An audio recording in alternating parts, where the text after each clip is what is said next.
In our next section, 7.2, we're going to do the same thing, but we're going to do three equations with three variables, and we're going to do elimination. Now, here is our three equations, and just to keep track of things, there's going to be a lot of equations here, so I want to keep track. I write on the side equation 1, equation 2, equation 3, just so we know what's what. And here they are. Now, what I'm going to do is I want to eliminate one variable. So it looks to me the easiest thing, to me, easy is in the eye of the beholder, but to me, it looks like the easiest thing will be to eliminate the x's here. So I'm going to do a few steps here. I'm going to use equation 1 to add it to equation 2 to get rid of that x, and I'm going to use equation 1 a second time to add it to equation 3 to get rid of that x. Watch and learn.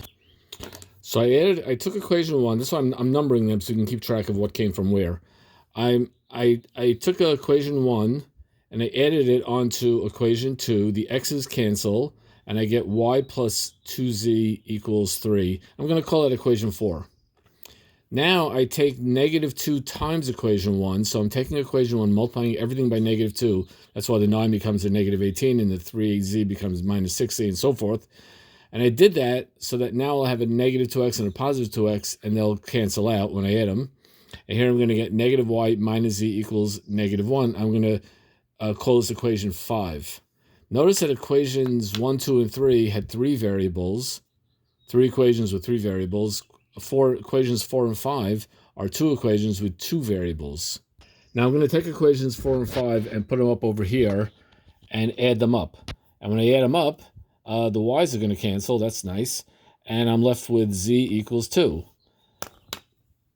So now I'm going to call z equals 2. I'm going to call that equation 6. Even though that's really the answer, I'm calling it equation 6. Because if you think about it, we have one equation with one variable. That's equation 6. 4 and 5 are two equations with two variables. And 1, 2, and 3 are three equations with three variables.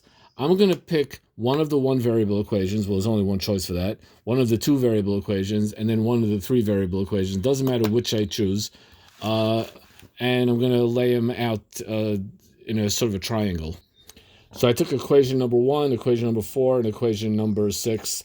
Equation number 6, I had no choice, but I could have chose 1, 2, or 3 for this one. I could have chose 4 or 5 for that one. This happens to be the choice I chose.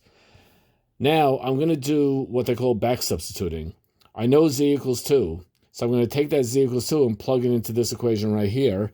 That's going to give me y plus 2 times 2 equals 3, which if you do the math means y equals negative 1. Now that I have z equals 2 and y equals negative 1, I'm going to take those two values and plug them into my top equation. So I'm going to take my top equation, equation 1, and I'm going to plug in z equals 2, y equals 3. So this now becomes x minus 2 times negative 1 plus 3 times 2, because I plugged in for the y and the z, negative 1 for the y and positive 2 for the z.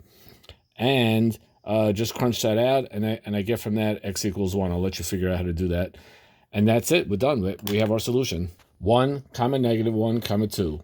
Because x is 1, y is negative 1, and z is 2. You could also write it this way. I don't care about that. What I do want to say is the geometrical interpretation of this. If I would graph these, well, first of all, to graph with three variables, we just have XY graph paper.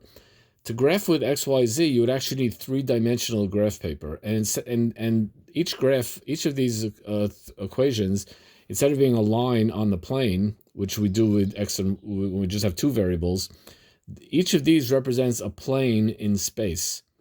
And these three planes, if I could draw them, and again, it's hard for me to draw with three-dimensional graph, whatever, but if we would look at these three planes, all three planes would intersect in one point, and that point where they would intersect would be 1, comma, negative 1, comma 2. X equals 1, y equals negative 1, z equals 2, which means from the x-axis, you go 1 on the x-axis, you go down 1 on the y-axis, then you go up into the air, 2 up into the air, because we're in 3D space now. And that is that. Yay! By the way, before I say yay, sometimes people call this elimination. Sometimes people call it Gauss-Jordan elimination. Or Gaussian elimination is another way it's called. Anyway, that's it. Now, yay!